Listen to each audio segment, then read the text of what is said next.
Bismillahirrahmanirrahim. Assalamualaikum warahmatullahi wabarakatuh.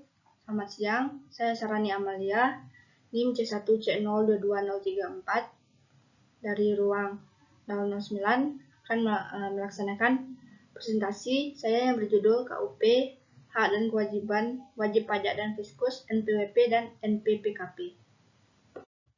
Adapun pokok bahasanya yaitu pengertian KUP, hak dan kewajiban wajib pajak, hak dan kewajiban fiskus, NPWP dan NPPKP.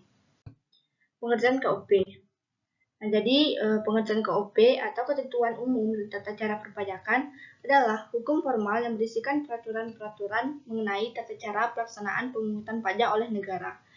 Pelaksanaan pemungutan pajak oleh negara meliputi tata cara wajib pajak, memenuhi hak dan kewajiban perpajakannya.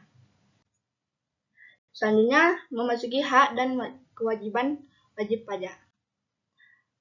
Adapun hak wajib pajak yaitu hak menghitung pajak sendiri, karena sistem pemungutan pajak di Indonesia menggunakan sistem yaitu full self-assessment system. Maka wajib pajak bersifat aktif dan fiskus bersifat pasif. Yang kedua, hak melakukan pembetulan. Pembetulan terhadap pajak terhutang yang harus dibayar wajib pajak harus dilaporkan wajib pajak kepada Dirjen Pajak. Yang ketiga yaitu hak mengajukan permohonan restitusi. Jadi restitusi dapat diajukan oleh hak wajib pajak kepada fiskus terhadap kelebihan pembayaran pajak terhutang. Restitusi adalah pengembalian pembayaran dalam bentuk uang terhadap pajak yang lebih bayar. Yang keempat itu hak memperoleh kepastian hukum terhadap restitusi yang dimohon. Nah, 12 bulan sejak permohonan restitusi dilakukan, bila tidak ada keputusan maka dianggap permohonan restitusi dikabulkan. Yang kelima itu hak memperoleh pembayaran restitusi dalam waktu 1 bulan. Yang keenam yaitu hak memperoleh surat pemberitahuan SPB. SPB diganti dengan SKP nihil. Yang ketujuh, mengajukan surat keberatan. Yang kedelapan, hak memperoleh kepastian hukum atas permohonan keberatan. Yang ke-9, hak menyampaikan mohon banding. Yang ke-10, hak mengajukan keberatan atas keputusan sanksi.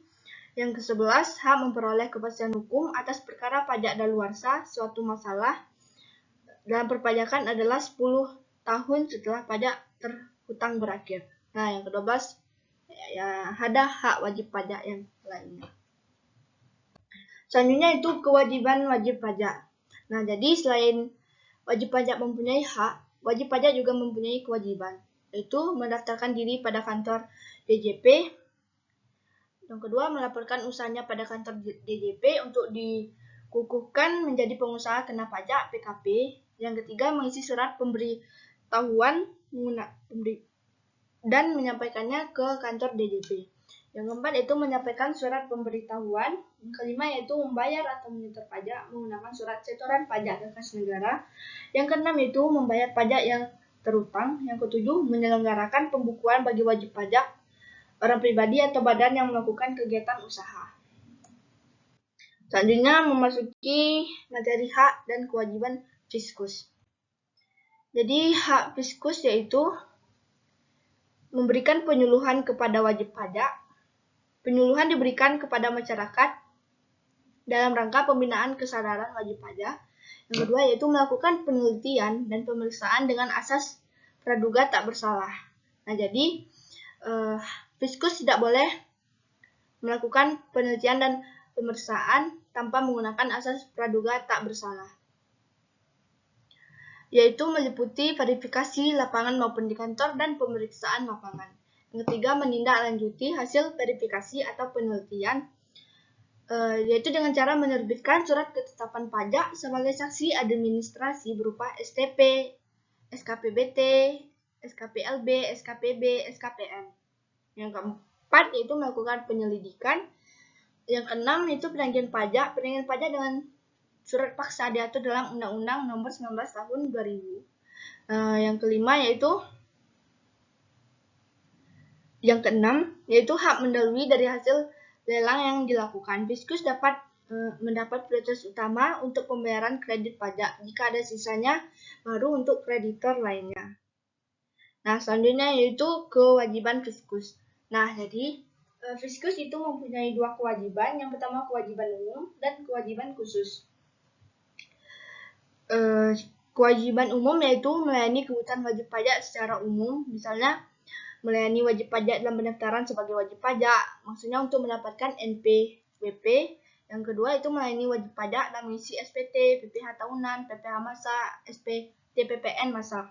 Yang ketiga yaitu melayani wajib pajak dalam menyampaikan SPT, PPh tahunan, PPh masa, STP PPN masa sekaligus memberi tanda terima. Yang keempat yaitu melayani wajib pajak dalam mengajukan keberatan atau banding. Dan kelima yaitu melayani wajib pajak dalam menyampaikan permohonan restitusi baik PPh maupun PPN.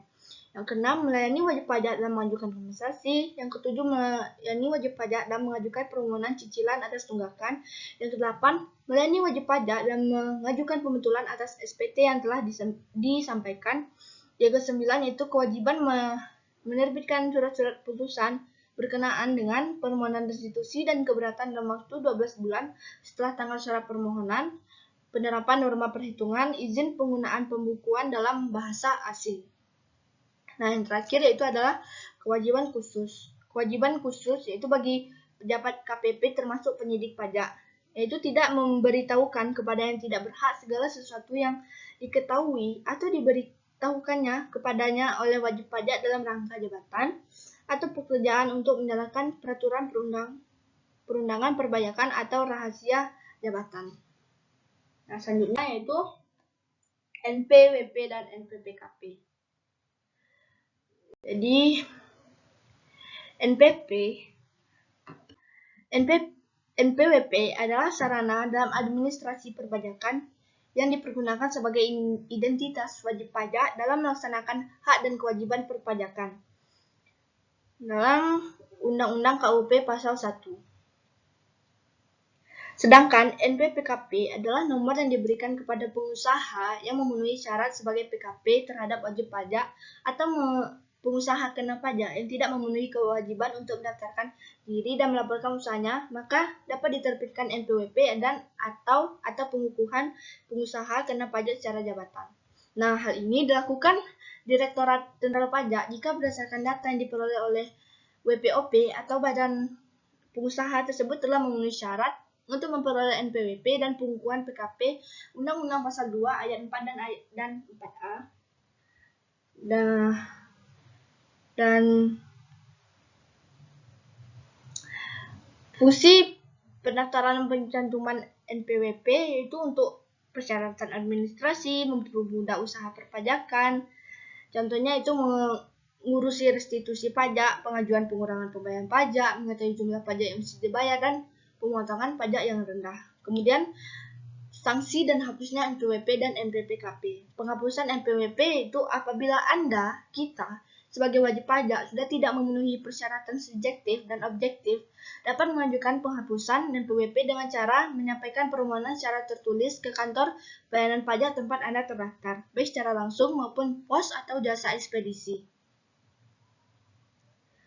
Selanjutnya penghapusan NPPKP itu sebelum membahas tata cara pencabutan pengukuhan PKP, berikut daftar PKP yang harus dicabut atau berkewajiban melakukan pencabutan PPKP. Yang pertama, PKP yang berstatus wajib pajaknya dinyatakan non-efektif, yaitu PPP, dan selanjutnya itu PPP fiktif atau keberadaan dan kegiatan usaha tidak diketahui, PKP yang melakukan penyalahgunaan pengukuhan PKP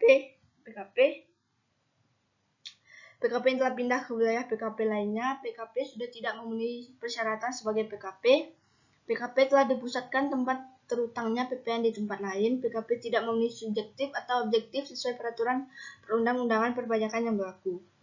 Dan pencabutan PKP dapat dilakukan dengan dua cara, yaitu permohonan bisa online atau tertulis, yang kedua yaitu jabatan. Baiklah, itulah materi saya pada hari ini. Saya ucapkan terima kasih dan mohon maaf jika terdapat kesalahan. Wassalamualaikum warahmatullahi wabarakatuh. Selamat siang.